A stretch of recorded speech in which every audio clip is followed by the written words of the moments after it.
Hey love, welcome to my channel. Let's cook some food.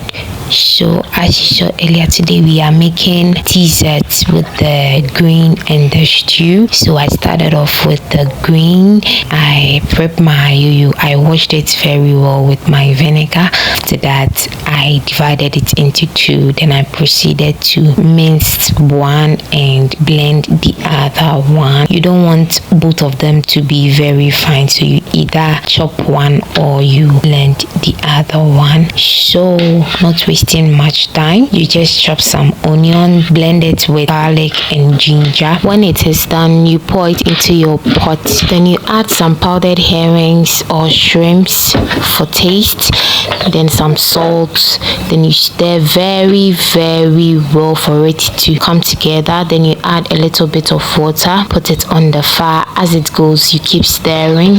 As you keep your blended seasoning on fire at low heat, you just put the chopped leaves with the blended ones together. Then you just pour it into your seasonings that's on fire. Keep in mind you have to stir very well. So after that, I added a little bit of water to loosen it up. Then I added a baking soda, which will not the sliminess of it fall apart, let's say so. After, you just leave it on fire for it to cook. Bear in mind, keep stirring as you cook. This is the color that you're supposed to get. This is kind courtesy of mama. I got about 6 of this. Now let's move to the stew. This is just like making any ordinary stew but with palm oil. That is what mom will say, but I think when you buy it from them, the nuttiness adds something to give it that taste. So I proceeded to blend my seasoning, added some to the meat. I used cow meat and the intestine, but you can do both cow and goat as well. Let's start.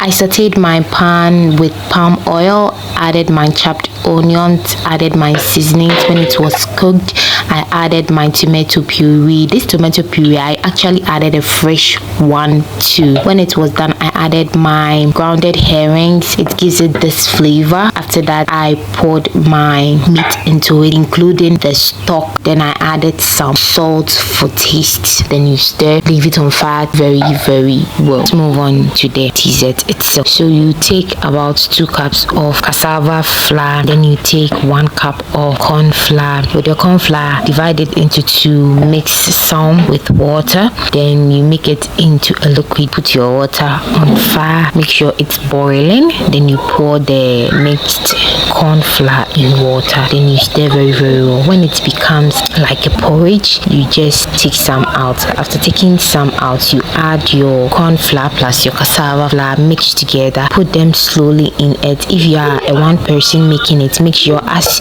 you pour it into it, you stir so to take out the lumpiness in it. Then you gradually add your porridge that you took aside into it to help it soften up. So this is what you get. Then you just, when it's cooked, you just dish them out into poly bags like that. So this is the food all done. Thank you guys for watching. See you in my next one. Bye.